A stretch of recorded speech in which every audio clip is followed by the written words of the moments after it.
All right, we have our big closer. You've been a fantastic audience. Everyone, please welcome to the stage a man who has a show coming here in a month. The very funny, the very tall, handsome, 108 man, Stephen Darnell.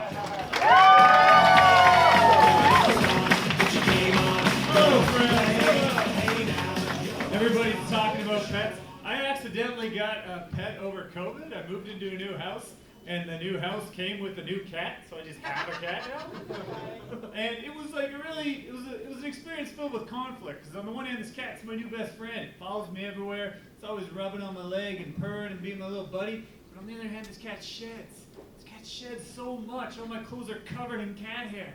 And I try to at least shut my bedroom door so I can keep the cat out of that and have one sanctuary. But then my new best friend, she just sits outside the door and she cries. So either way, I'm hurting my best friend or I'm getting my clothes covered with cat fur. I just don't know what to do. And then I had an idea, and I had the cat put down. I do not like conflict.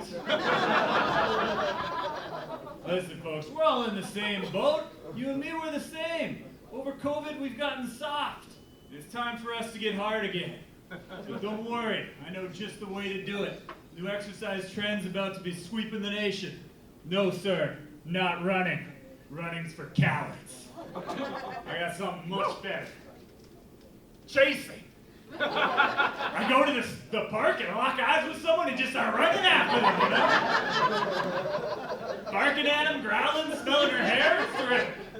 The best is when you see somebody in an abolish the police t-shirt. I always give them a good chasing. Who's they gonna call? Look, of course I'm kidding. I'm like you, I'm progressive. My political stance has 3 important pillars. Number 1 is fuck the police. Number 2 is fuck the criminals. And number 3 is a fuck the victims. I'm not much of a people person. We heard a few people talking about COVID already, man. Those masks, they were a tricky issue. I don't know how you guys felt about them, but I personally found that my opinion on masks depended heavily on whether or not I remembered to bring one to the grocery store. Like 9 times out of 10, I walk up to the door just so polite and happy, like, well, of course I'd be happy to put one on. It's such a small thing to ask. We're all in this together, and this is worse than Nazi Germany! Whatever happened to freedom? What? Oh, I think I found one.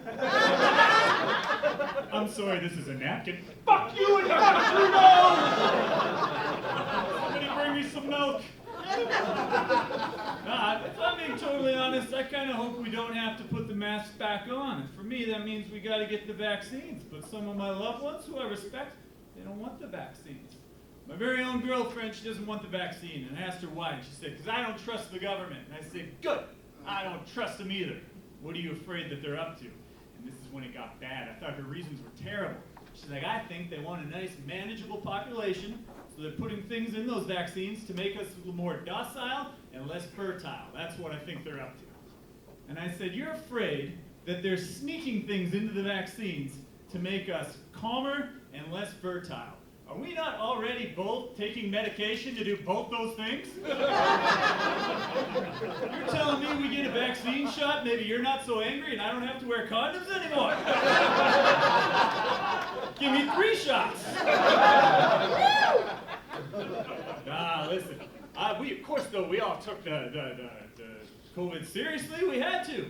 The society's wise people were telling us this is the most pressing public health crisis since the AIDS epidemic.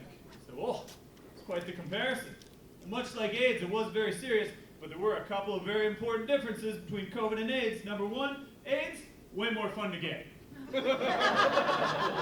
How do you get COVID? Going to the grocery store, breathing in and out? Boring. AIDS, man, let me tell you, what do intravenous drugs, blood transfusions, and unprotected sodomy all have in common? They're all worth it. I know a good time when I hear it. I like joking about COVID because my comedy's a lot like COVID. Not everybody gets it, but it really kills with the right crowd.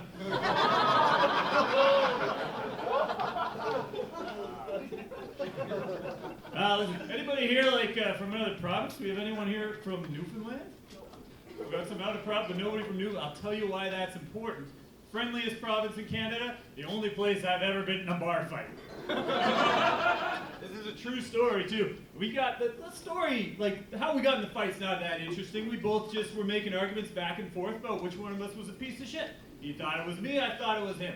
I got in his face and made a really good point, and I finished it off with, so how do you like that? And he came back to me with, I don't like it one bit, you horse fucking Albertan, and then it was on. But the amazing part, it's called the horse fucking Albertan. Did you guys know we have our own slur? Isn't that exciting? They don't have their own slur over in Saskatchewan.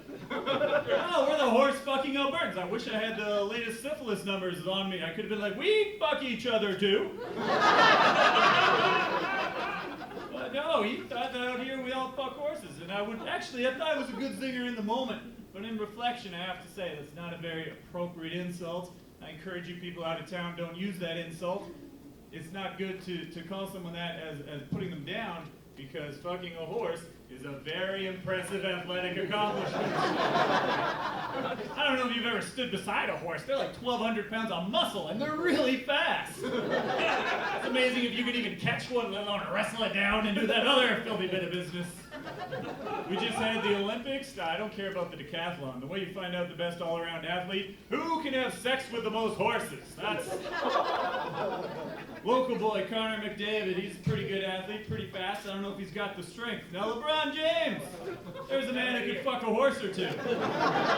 Buddy's pointing at his friend. You look strong and fast. He's fucked a horse or two. Sure, you should be in the Olympics. Horse had a great time too, I'm sure. Listen. Anybody make any like amazing purchases during the pandemic? Do any impulse purchases? Do anything crazy? Nobody? Same crowd? I'll tell you what I did. I got so bored that in the height of the pandemic, I went online and got back together with my girlfriend from 8 years ago. I know. And it seemed fun at first, but now we're out of the COVID and we're still together? That doesn't seem fair. You guys got a bread maker? I got a human being. Try returning that Amazon purchase. It amazes me that we're still together because I'm really not any good after the first 3 months. But the first 3 months, man, I am fantastic. Those first 3 months, I am romantic, I am spontaneous, I am fantastic with your parents. Unless you don't like them, then they can go fuck themselves.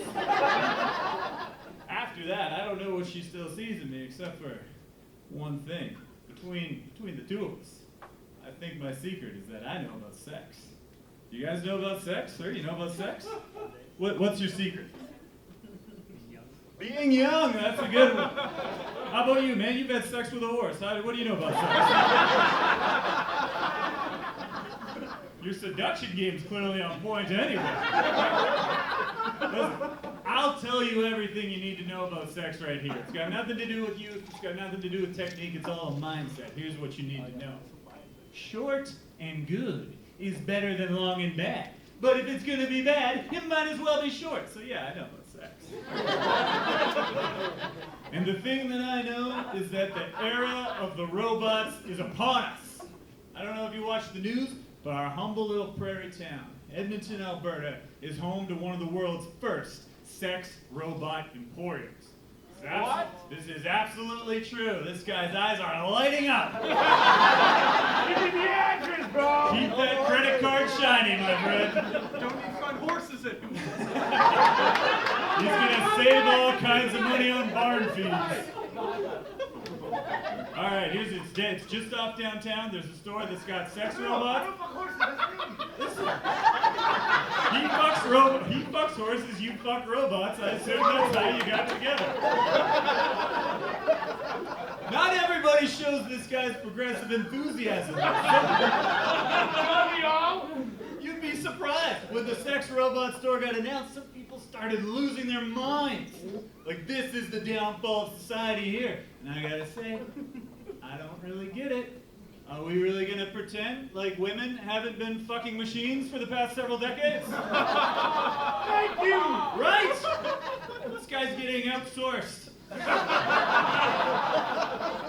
You can get a vibrator with 6 speeds AI onboard voice activation. I give my personal massager a name, a face, and a backstory, suddenly I'm the pervert. That doesn't sound fair. No, you ladies are so much cleverer than us men. You guys have turned sex toys into this progressive experience. Like, you ever see the look on a woman's face when she finds out that one of her friends doesn't own a vibrator? She's like morally disappointed in it. Looks like one of the suffragettes when her friend won't come vote with her. Ah, Susan, we gotta get you out of the dark ages, girl. And that's how you get these really like nice, sophisticated parties where a bunch of well-dressed women sit in a very nicely decorated living room with live, laugh, love on the pillowcases. And they just sit there having a sex toy party where they pass around sex toys and talk about vibrators. And isn't it lovely? We're having orgasms now. Can you imagine the same thing with a bunch of dudes? Like me, Kyle, some of the other comedians you've seen on the show, just sitting in a circle, and like, what do you think, fellas? I modified a flashlight so you can put your dick in it. And then the rest of us being like, very progressive, Gary. Really moving the species forward. No, man, you girls have it figured out. You guys got a lot figured out. You get to pleasure yourself with toys. Do you have any idea how embarrassing it is to masturbate with your own dick? It's humiliating. My penis is sick of me, and the feeling is more than mutual. Every morning he looks up at me and is like, you again. Don't get me started with you, pal. I'm sick of that guy too. Last party I took him to, he threw up immediately, embarrassed us both.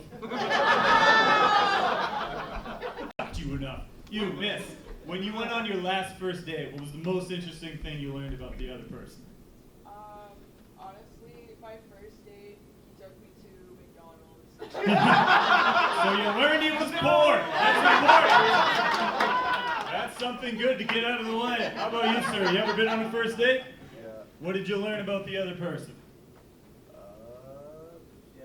You learned she had a low bar. That's like... She didn't need a lot of conversation, clearly, to keep her happy.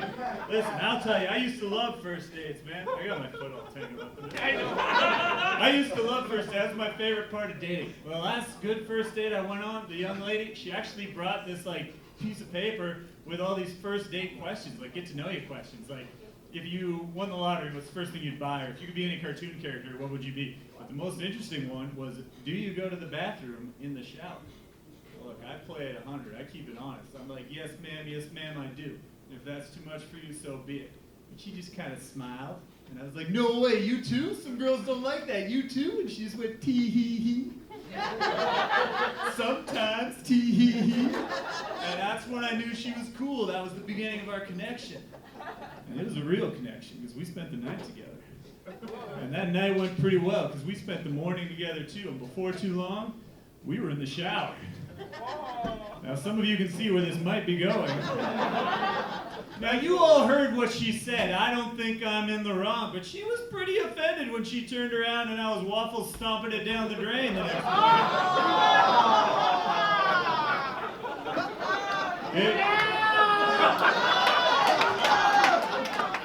You're right to judge me. I really should have let the water run first. My name is Stephen Darnell. Thank you for coming out.